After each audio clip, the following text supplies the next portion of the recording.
Most of the time, when we think of the ocean, we think of coral reefs and fish swimming to and fro and a bounty of life. The amount of species within these oceans is plentiful, with many going unknown or undiscovered yet.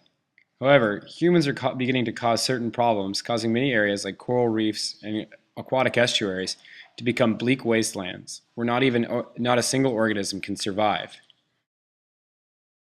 Today we're going to be looking at how humans have inadvertently caused some problems to food webs and food chains in the form of toxins in the environment.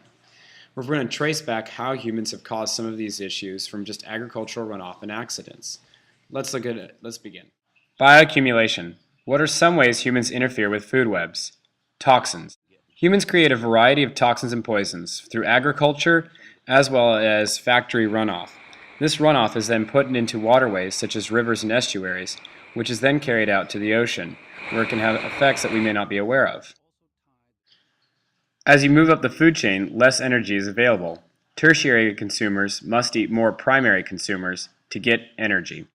Bioaccumulation. Because higher organisms eat more, they also eat more poisons, causing massive problems. For example, factories put out mercury droplets, which then are taken up by plankton.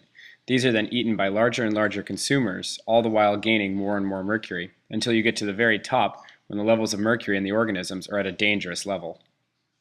But organisms like mackerel, dolphins, whales, sharks, tuna are not the only organisms that can be affected by bioaccumulation.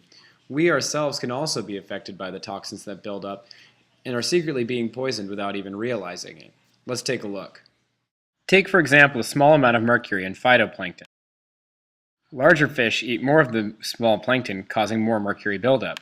This is eaten by larger fish like tuna, which have even more mercury. Eventually, we eat the tuna as sashimi grade or sushi, thus adding increased mercury buildup in our own systems, leading to mercury poisoning. Mercury poisoning can cause bone degradation, skin discoloration, and ultimately insanity and death. Another way we have affected the food webs and food chains is through the use of dead zones. Runoff from our own factories as well as agriculture has caused areas where no organisms can survive for very long, if at all. Let's take a look. Dead zones. Dead zones are areas where no life exists due to runoff. The Gulf of Mexico is an example of a dead zone.